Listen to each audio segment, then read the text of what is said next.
በዓለም ላይ ሁለት ስርዓቶች አሉ። ሁለት የተለያዩ ሲስተሞች አሉ በዚህ ዘመን ዓለም ላይ ማለት ነው። ከ1760 በፊት ግን የነበረው ስርዓት አንድ ብቻ ነበር። ሁሉንም የሚቆጣጠረው ሁሉንም ነገር የሚመራው አንድ ስርዓት ብቻ ነበር። ከዛ በኋላ በ1760 ላይ የኢንዱስትሪ አብዮት ፈነዳ። 1763 ላይ ዘመናዊው ማስ ኤጁኬሽን የሚባለው ዘመናዊ ትምህርት ስርዓት በመንግስት የሚደገፈው ተፈጠረ። ካሪኩለም ያለው ተፈጠረ። ነገር ግን ከዛ በኋላ የነበረው ዓለም ሊቀጥል አልቻለም። ሁለት አይነት ስርዓት ተፈጠረ። አንደኛው በፊት የነበረው ስርዓት ነው። በዛ ላይ ደግሞ ሌላ ተጨማሪ አንድ ስርዓት ተፈጠረ። ኤጁኬሽናል ሲስተም የሚባል ተፈጠረ። በፊት የነበረው ሲስተም ዘ ሪል ወርልድ ሲስተም የሚባለው ነበር። አሁን አንደኛው ለአንደኛው ባይዞ ኮምፕሊመንተሪ ማሟያ እንዲሆን ነበር የተፈጠረው። መጀመሪያ ልክ ኢንዱስትሪ አብዮቱ ሲፈነዳ ለኢንዱስትሪው የሰው ኃይል ያስፈልግ ነበረ።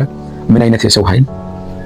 የሰለጠነ የተማረ በአይኪው ትንሽ ላቅ ያለ ከሌሎቹ የተሻለ እና የሰለጠነ ወጥ የሆነ ካራክተር ያለው ተመሳሳይ አይነት ካራክተር ያለው ዩኒፎርም ለብሰው ልክ እንደ ዩኒፎርሙ አመለካከቱ፣ አስተሳሰቡ፣ ሁሉ ነገር ወጥ የሆነ ሰው ኃይል ያስፈልግ ነበር።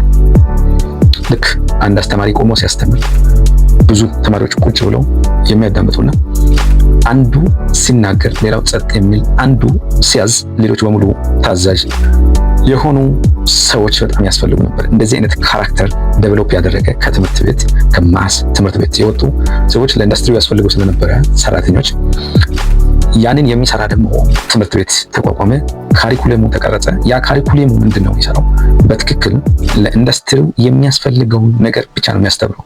ለኢንዱስትሪው አስተውሎ ለኢንዱስትሪው የሚያስፈልገውን ነገር ብቻ እንዲያስተምር ተደርጎ የተዘጋጀ ካሪኩለም አለ።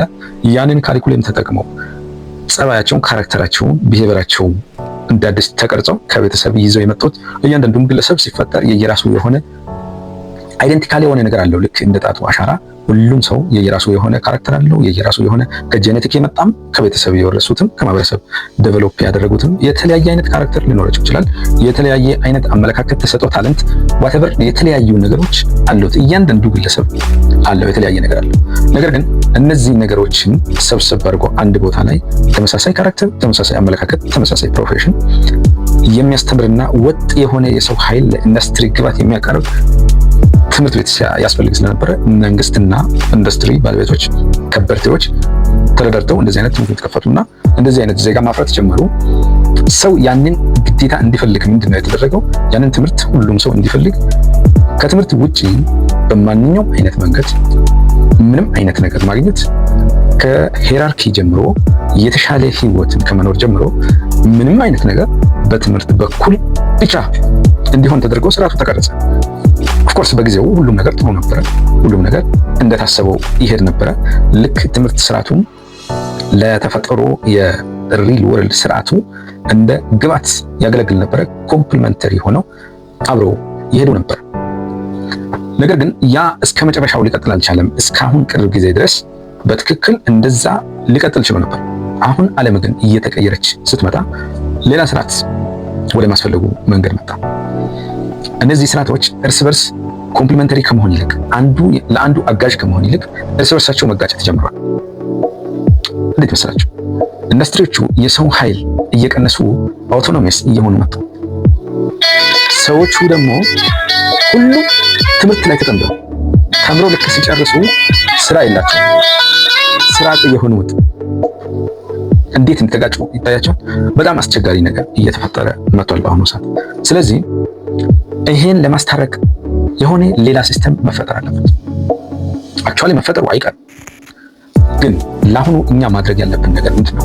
ግዴታ ያለንበት እየሰራንበት ያለነው እየተጠቀምንበት ያለነው ስርዓትን ጠንቅቀን ማወቅ መቻል አለበት። ሲስተሙን ሁለቱንም ሲስተሞችን ጠንቅቀን ማወቅ መቻል አለብን። መቼ ትምህርት ስርዓቱን መጠቀም እንዳለብንና መቼ ደግሞ ዘ ሪል ወርልድ ሲስተሙን መጠቀም እንዳለብን ጠንቅቀን ሁለቱን ለይተን ካላወቅን የምንፈልገውን በዚህ ስርዓቶች ውስጥ ማሳካት አንችልም። የምንፈልግበት መድረስ አንችልም። ስኬታማ መሆን አንችልም። አክቹአሊ ስኬታማ መሆን አንችልም ስንል ስኬት በራሱ የራሱ ትርጉም ይፈልጋል። ሁሉም ሰው ተመሳሳይ ስኬት ሊኖረው አይችልም። ሰው በግሉ የኔ ስኬት ይሄ ነው የምለው ነገር እያንዳንዱ ሰው ሊኖረው ስለሚችል ስኬታማ መሆን ከማለት ያሰብንበት ለመድረስ ያሰብነውን ለማሳካት፣ ግባችንን ለመምታት፣ ዓላማችንን ለመፈጸም፣ ራዕያችንን ለማሳካት ግዴታ ምንድነው ሁለቱንም ሲስተሞች እንዴት እንደሚሰሩ የቱ ጋር የትኛውን ሲስተም መጠቀም እንዳለብን ወጣቶች ጠንቅቀን ማወቅ መቻል አለብን። ኦኬ ትምህርትን ተጠቅመህ የግድ አንተ መድረስ የምትፈልግበት ወይም ማሳካት የምትፈልገው ግብ አለ። ለዛ ትምህርት ቤት ገብተህ የሆነ ዲግሪ ማስተርስ ወይም ፒኤችዲ ማጥናት እንዳለብህ እርግጠኛ ከሆንክ ዳስ ፋይን። ትምህርት ቤት መግባት ዩኒቨርሲቲ ገብተህ ማጥናቱ ግድ ሊሆን ይችላል። ለምሳሌ ሜዲካል ዶክተር ለመሆን ግዴታ ትምህርት አያስፈልገኝም ማለት አይቻልም። ስለዚህ ያንን የምትፈልገው ከሆነ ሪሊ የምትፈልገው ከሆነ ሜዲካል ስኩል ግዴታ ሄደህ ማጥናት ሊኖርብህ ይችላል። ነገር ግን ትምህርት በማያስፈልግበት ያለምንም ትምህርት የምትፈልገው ነገር ማሳካት የምትችል ከሆነ ትምህርቱን ተው። ምናልባት ኢንፎርማል ትምህርት እኮ ሊያስፈልግ ይችላል። ኢንፎርማል ኤጁኬሽን ሊያስፈልግ ይችላል። ዘ ሪል ወርልድ ሲስተም እና ኤጁኬሽን ሲስተም እንዴት እንደሚሰሩ መጀመሪያ ግን ማወቅ መቻል አለብን። ከማ ዘ ሪል ወርልድ ሲስተም እንምለው እንዴት መሰለህ? ሄደህ ትጨብጠዋለህ፣ ትነካዋለህ፣ ከዛ ውስጥ ትማራለህ። ሄደህ ትወድቃለህ፣ ትነሳለህ፣ ከዛ ውስጥ ተምረህ ትመጣለህ። ዘ ሪል ወርልድ ሲስተም የሚባለው እውነተኛው የዓለም ስርዓት ማለት ይሄ ነው። ሰዎች ትምህርት ከመምጣቱ በፊት ሁሉንም ነገር እየጨበጡ እየነኩ ይማሩ ነበር። ሌሎች ሰዎች ሲያደርጉ ያዩትን ነገር ራሳቸው ሄደው ያዩትን ሄደው በማድረግ በመንካት ሁሉን ነገር በዛ ውስጥ ነበረ ታች በማድረግ ኤክስፒሪየንስ አድርገው በዛ ውስጥ ነበር የሚማሩት የነበረው። ትምህርት ከመጣ በኋላ ግን ምንድነው ያደረገው? እውቀቶች ሁሉ እዛው ትምህርት ቤት ውስጥ እንዳሉ አስመሰለና ሁሉንም ነገር እዛ ውስጥ ገብተህ ቁጭ ብለህ አንድ አካል ከፊት ለፊት በብላክቦርድ ፊት ቆሞ ሌክቸር ሲያደርግ ቁጭ ብለህ ካሪኩለም የተቀረጸውን ነገር መጽሐፉን እዛው ትማራለህ። ቲዮሪ ነው። ኦኬ ማደግ የምትፈልገው መስራት የምትፈልገው ቲዮሪን ዴቨሎፕ ማድረግ ከሆነ መስራት የምትፈልገው ምናልባት ሳይኮሎጂካሊ ወይ ደግሞ ዋትኤቨር የጭንቅላት ስራ ብቻ የሚፈልግ ስራ መስራት የምትፈልግ ከሆነ ዩኒቨርሲቲ ነው የሚያስፈልገው። እዛው ነው መቆየት ያለብህ። ተጨማሪ ዲግሪዎችን እያሰራ እዛው ነው መቆየት ያለብህ። ጥያቄ ነው። ግን ልክ እንደ ማንኛውም ሰው ለምሳሌ ሀብታም መሆን እፈልጋለሁ የምትል ከሆነ ትምህርት ቤት ላይ ጊዜ ማጥፋቱ አስፈላጊ አይደለም።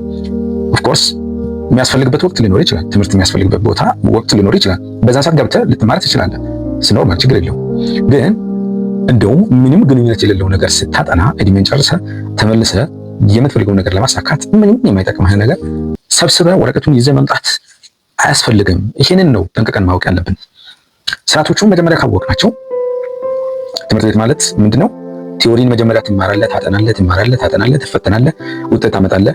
አሁንም ሌላ ተጨማሪ ትማራለህ፣ ፕሪ ሪኩዌስት አለ። እሱንም እንደዛ እያደረክ ልክ ጥሩ ውጤት አምጥቷል፣ ሃይኪው አለው፣ ጎበዝ ነው ምናምን ሰርቲፊኬት ይሰጣል። ከዛ ትወጣለህ። እንደ አዲስ ሪል ወርልዱን መማር ይኖርብሃል። ከወጣ በኋላ ሪል ወርልዱን ስራው ላይ እንደ አዲስ ነው የምትማረው። ሁሉም የሚገጥመው ነገር ይሄ ነው። ሁሉም በየዘርፉ ላይ የሚገጥመው ነገር ይሄ ነው። ከትምህርት ቤት ይዞ የመጣው ነገር በዛ ሪል ወርልድ ሲስተም ውስጥ ሲገባ ገና ምንም የማያገለግል። ስለዚህ እዛው ሲስተም ውስጥ ቆይቶ ነው እንደ አዲስ ከዜሮ ጀምሮ ሪል ወርልዱን ወይም ደግሞ እውነተኛ የዓለም ስርዓትን እንደ አዲስ ትማራለህ። ያ ከሆነ ወረቀቱ አንተ የትክክለኛው የዓለም ስርዓትን እንድትማር የማይጠቅመው ከሆነ ምን ልታደርግ ትሄዳለህ? ዋይ should you go to school? ምንም ሳትማር እኮ ሰርተህ የምትፈልገው ነገር ማሳካት ትችላለህ። ስለዚህ ይሄኛው እውነተኛው ዓለሙን ነው መጠቀም ያለብህ። አይደንክ ትምህርት ስርዓቱ ራሱ መጀመሪያ የነበረው መጀመሪያ ሲቋቋም እንደዚህ ነበረ ለማለት ትንሽ ያስቸግራል። በጊዜ ሂደት ነው እንጂ ወደ ቲዮሪና ሪሰርች ብቻ ያደለው። በፊት ግን በትክክል ልክ የወጡ ሰዎች ቀጥታ ወደ ስራ ሲሄዱ ፐርፌክት ሆነው ስራ ይሰሩ ነበር። አሁን ግን እንደዛ አይነት ነገር የለም። እዛ የሚማሩት ቲዮሪ ብቻ ነው። ከዛ ሲወጡ ደግሞ ስራ ላይ እንደ አዲስ ነው ፕራክቲካል ነገሮችን ኤክስፒሪየንሶችን የሚማሩት። በፕራክቲካል ኤክስፒሪየንሱ ከአካባቢ በተማርከው ወይም ደግሞ ለምሳሌ አንተ መስራት የምትፈልገው ጥሩ የግንባታ ስራ ከሆነ ወይም ደግሞ የግንባታ ድርጅትን ለማቋቋም የምትፈልግ ከሆነ ግንባታ ድርጅት ጋር ሄደህ ሁሉንም ነገር ትማርና ሁሉም ነገር እዛ ውስጥ ታውቅና ከዛ በኋላ ገንዘቡን ካገኘ ያንን ማቋቋም ነው እንጂ ግዴታ ትምህርት ቤት ስለሄድክ ያንን ፕሮሴሱን እያሳጠርከው አይደለም፣ እያስረዘምከው ነው። ዘመንን እያስረዘምከው ነው። ስለዚህ በሪል ወርልድ ሲስተሙን በትክክል ካወቅንና እሱን ከተጠቀምን አብዛኛዎቹ ጊዜያቸውን በትምህርት የሚጨርሱት ቶታሊ ስለማያውቁ ነው። በየትኛውን ሰዓት መጠቀም እንዳለባቸው ምንም ክሉ ስለሌላቸው የሚያውቁት ነገር ስለሌለ ሄደው ይማሩና በቃ ጀስት ሴፍ ለመሆን ነው አብዛኞቹ የሚማሩት። ያቺ ሴፍ ነች። ከወጣ በኋላ ዋስትና አለ፣ እውቅና አለ፣ ሰርተፍኬት አለ። ያ ሰርተፍኬቱ እኮ ግን የምትፈልገውን ለማሳካት ምንም ላይጠቅም ይችላል። ምንም የማይጠቅም ከሆነ ጊዜ ማባከን ነው እንጂ ምንም ማለት አይደለም።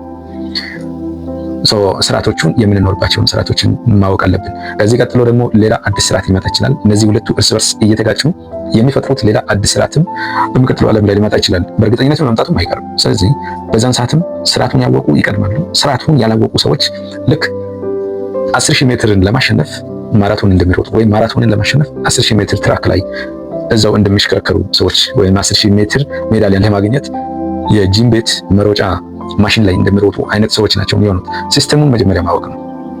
ስርዓቱን በደንብ ካወቅ በኋላ እዛ ውስጥ እንዴት መጫወት እንዳለበት ታውቃለህ። ከዛ በኋላ ስራው ያንተ ነው የሚሆነው። ኦልሞስት ሁሉ ነገር በእጅ ነው የሚሆነውና ግን ስርዓቱን እስካላወቅ ድረስ ሌሎቹ ሲጫወቱ አንተ ዝም ብለህ ወይ ታያለህ፣ ወይንም ደግሞ ሌሎቹ አንተን መጫወቻ ነው የሚያደርጉ።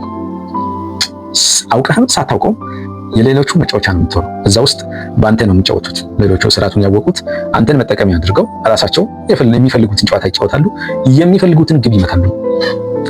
ስለዚህ የምንኖርበትን ስርዓት፣ የምንሰራበትን፣ የምንንቀሳቀስበትን ስርዓት፣ የዕለት ተዕለት እንቅስቃሴዎቻችን ሁሉ የተመሰረቱበትን ስርዓት ጠንቅቀን ማወቅ ለስኬታችን የምንፈልገውን ለማሳካት መሰረታዊ ነገር ነው ለማለት ነው።